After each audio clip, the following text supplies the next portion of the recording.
Ventilator पे कितने modes होते हैं इसके बारे में बताऊंगा। वेंटिलेटर इमरजेंसी में जब मरीज आता है और सांस नहीं ले पाता है, उसका ऑक्सीजन मेंटेन नहीं हो पाता है, तो बहुत ही इमरजेंसी सिचुएशन में दो प्रकार के वेंटिलेटर सिस्टम होते हैं।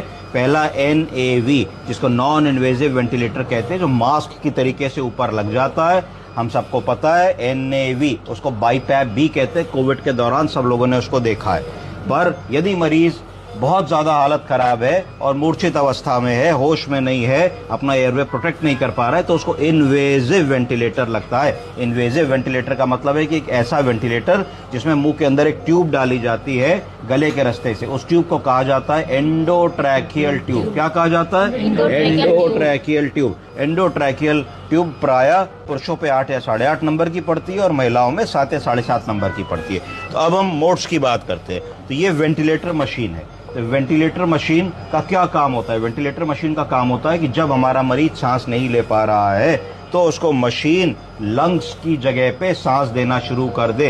ये क्यों जरूरी है? अगर हमारा मरीज सांस नहीं लेगा तो डिसैचुरेट हो जाएगा। क्या हो जाएगा? डिसैचुरेट का मतलब है कि उसका ऑक्सीजन का स्तर कम होने लगेगा, और जब ऑक्सीजन का स्तर कम होने लगेगा तो जो ब्लड बॉडी में जा रहा है उसमें भी ऑक्सीजन का स्तर कम हो जाएगा।